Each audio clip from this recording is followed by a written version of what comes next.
I'm Catherine Mary Pichulik, and I'm the owner and founder of Pichulik. Today they kind of posed us with the question of why we have got to the point, both myself and Daniel, of where we have seemingly successful creative brands that can function fully as sustainable businesses as well. So before, I'm kind of going to break it up into little parts. It's very casual. I'm going to click through my PowerPoint presentation. But basically, I do not come from a jewelry background. I never studied jewelry. I'm a trained pastry chef, and I studied fine arts at Michaelis. I started my business, as Gillian said, at the end of 2012, kind of beginning of 2013. And I started with no seed capital, and it started from a hobby. So with kind of about 3 years, I have 18 employees. We export to 14 countries. We've got 2 retail spaces, a thriving online store, and we are working with international collaborators. So it's been quite a fast journey, and the question is it because I'm particularly special? Is my product particularly special? And my answer to that would be no, not necessarily. What I believe from my experience is that there's this beautiful synergy of 3 elements. And that is primarily that my who has become my why. Then I've put certain infrastructures in place, which has become my how. And then there's been oodles and oodles of trust happening on a day-to-day basis when I'm confronted by some really scary challenges. And as we go through, you'll see pictures of all our different campaigns. So, ta-da. Okay. So first of all, my who, that has defined my why, and that are the real cornerstones of my brand, if any of you kind of know the brand, is it's bold jewelry for brave women. It's the transformation through touch and the transformation of materials, almost like alchemy. And then the third component is telling stories and narrative, and the importance of narrative. So why did I choose these 3 kind of things becoming who I am, and then therefore defining my why and giving meaning to what I do? I'm going to give you like a little bit of background to my family. So first of all, why do I say like brave woman and bold jewelry? I come from a lineage of incredibly brave women. My great-grandmother came on a ship into South Africa in the 1900s from Lithuania, and she arrived in South Africa. She got divorced in the early 1900s, which was totally unheard of. She was single, Jewish, and living in Joburg in 1920, which is wild. And she decided to start a little shop called Jacqueline's, and she really was the forerunner for what bold jewelry and enterprising women would kind of be in our family. And then you've got my grandmother over there, who also kind of got divorced. Not that divorce is a theme in my family, but more kind of indicates that they were doing this at a time like in the 60s, and my grandmother decided to screw it, get out of a marriage, and she went and traveled the world, learned Italian, and had this very exciting narrative and story for her life. And then there's my mom and me in Turkey, and my mom was also a single mother, brought me up, had her own business, and really these women were my icons. So one of the biggest kind of cornerstones of my brand, which is deeply true and authentic to me, and I think manifests in every single product I create, which is bold jewelry and really brave women. And then also the bold jewelry element is I was born in 1987, and so I experienced my mom as this hero with all this like super ornate costume jewelry, and I think that that's kind of determined the fact that I make also like really crazy bold jewelry. The next component is transformation through touch, which I kind of see as alchemy. And what that really for me is about is it's 2 levels. The one level is the transformation of the actual materials. I come from a fine art background, so I was used to working in a studio, being very hands-on and intimate with my material. And then also as a baker, I worked in a bakery in Brixton. Ta-da. And that was also like really hands-on and physical, and seeing all these components rise into something beautiful and delicious. And then also on a more like metaphorical level, and how this is kind of manifested in my work is I take an everyday material such as rope and parts which are not seemingly important or beautiful, and through touch and design and meaning, they become something that is desired or something that is magical.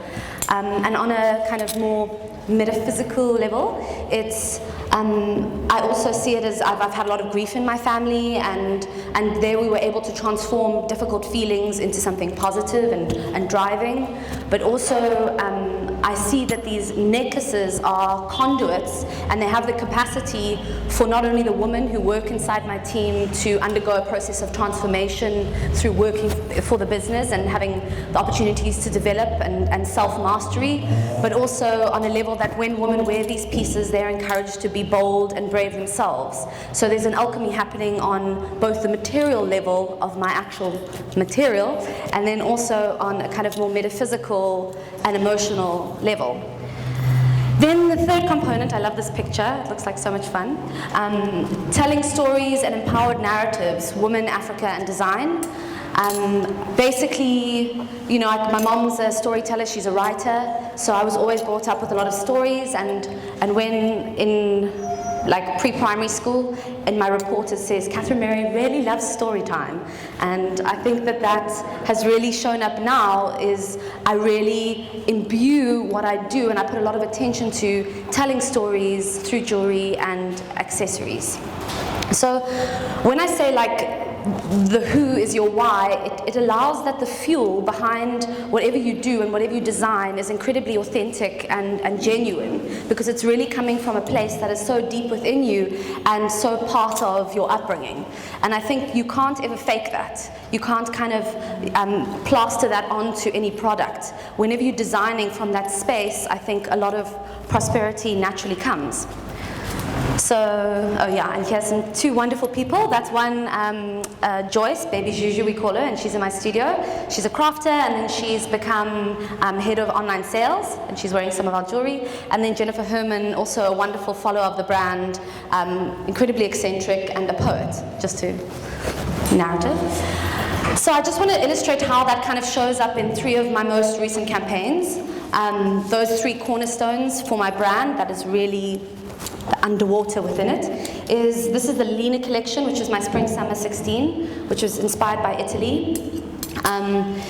On one level, you can see that the way that we visualize the brand and the kind of protagonists within our campaigns are incredibly bold and strong. The women look at you, there's this kind of power and force behind them. That's our kind of visual communication. Then on how we're transforming materials is over here, obviously this is rope, but this is kind of inspired by Italy, this collection, Lena, and kind of seaside, Capri, Amalfi Coast vibes. And, you know, obviously the nautical element, but then also we're using random ceramic components, and this necklace was called Aperol, after the Aperol drink that you drink when you're in Italy at 4 o'clock in the afternoon. Then this is our autumn-winter collection, the most recent one, which is Woman. It's called Woman, and it was inspired, I was listening to a lot of Letta Mbulu, who's an incredible 70s African musician and political activist. And here we transform materials where we're using lava stone, so we're kind of truly embodying the force and the power and the magnitude of a volcano and aligning that with powerful, strong women and activists. So there we go, transformation and a bit of a narrative. And then this is our last autumn-winter, which was called Pietra Terra. We worked with a perfumery brand called Santa Maria Nobella. It's the oldest perfumery brand in the world, from Italy in the 1600s. They made the first perfume, apparently. And I worked with their local brand, and for this collection, they gave me 7 of their fragrances, and I matched 7 of their fragrances with a neck piece. And so this one was Melangrano, which is pomegranate, and the pomegranate symbolizes fertility, feminine strength, and sensuality. And I used coral to do that. So what I'm kind of trying to illustrate here for you is how, you know, I'm not just making jewelry, I'm not just making jewelry for women. There's really like an attention to the strength of femininity, the narrative behind each design, and how I transform materials to have meaning and value. Here is some more of that. We've done a lot of collaborations, and collaborations for us offer us the opportunity to work in new materials, but also to explore our design thinking. Over here we've got a group of Dunoon urban weavers through Binky Newman at Design Africa, and I was given the kind of the challenge of how do you transform a mat. So a simple kind of mat design, and we came up with little clutch bags that look like calzone pizzas. And so there we go, and this is a group of the women over here. So it's kind of transforming something that can be reproduced quite easily, but then reimagining it into a new context through our touch and our finish and our design. This is all about narrative. This was a project that I did where I took iconic women from all different ages and different backgrounds, and I asked them some questions about who they are. And then I used that to inform and design them a necklace to honor them. So over here you've got Doreen Duval. She's kind of a wonderfully brilliant woman. And I designed her those pair of earrings. This is Melissa, my first employee I ever had. I designed her a pair of coral earrings to honor her. And then also Jackie Berger, who is the ex-editor of Elle magazine. But you can see the same language keeps on coming up that's innate to who the brand is, what my who is, what my why is, and that is bold jewelry for brave women, transformation of materials, and sharing a narrative. That's more of it. These are just other examples. Collaboration of espadrilles, the greatest summer shoe in the world.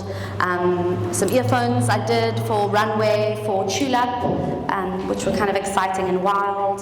And also a backpack where I took military to an Afro-centric, crazy camp space. Here's some more images. But kind of, it's not just having your who or your why that determines that you're going to have a successful road in your design journey. There's a lot of things that are going to come up for you, and I want to get down to some real facts, and these are the facts that are true to me. Is that it's been lonely at times, because I'm the sole owner of my business, so it can be very lonely. So expect that if you're on the path or going to go on that path. You're going to have money fears, cash flow. It's a real thing. Not everyone pays on time, and let's be real about that. It's not great. So yeah, there's something that's the reality of running a business. It's not just going to be smooth sailing as sometimes media might portray. Sometimes you will undercharge horribly, which I've done multiple times, and then you'll get a little cocky and then overcharge, and then it won't sell, and that's also a problem. So just keep aware of that. You'll also say yes to too many things, but then once you start to get a hang of it, you'll realize what to say no to. And it's better to start saying no earlier on if you can, and kind of be strict about it, because your time is valuable and you really need to work with people and brands that are in line with what you do. But use opportunities in the beginning. You will feel like a fraud. It's funny, the better you do, the more you feel you're not good enough, and that's this weird double tension that exists that no one really tells you, but it's kind of the big white elephant in the room, is that you're feeling all like shashao yao, and then it's also, I'm so nervous, am I good enough? And some days you're going to want to hide and look at others out there managing with such ease, and even feel worse about yourself. So just look forward to that as well, and know that it's all okay. These are all normal processes of running your own business and having a creative brand. Ta-da!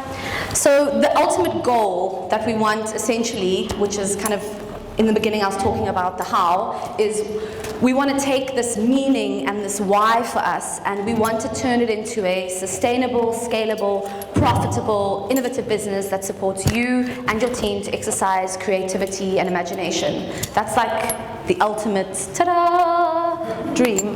That's me and some of my team members, and I look incredibly dorky, but I put it up anyway.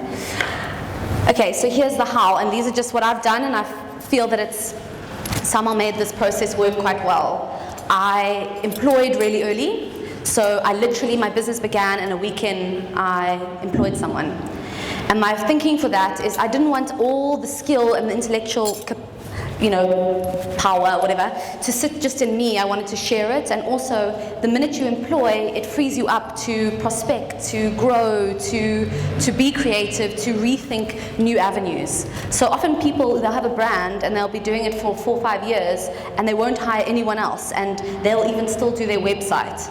it's unnecessary. You can employ people, and sometimes taking that risk provides more capacity to create more capital, which allows you to grow.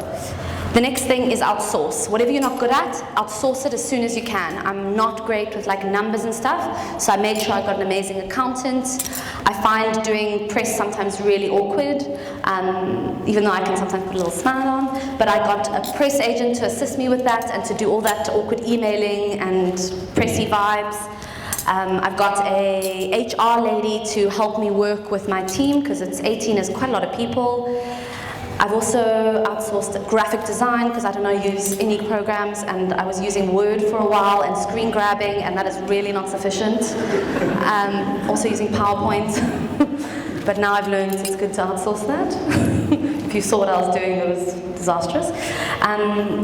Another big thing is to automatize as much as you can. I'm a craft brand, so every single thing that we do is handmade. And that takes a lot of energy, so try and automatize as much as you can.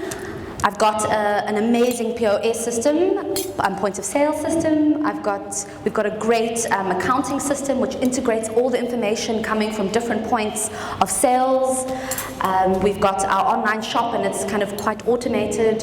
And we use all this automation and automation tools, and if you are curious of any ones that you want to use, such as MailChimp and various others, just come and ask me and I'll give you names.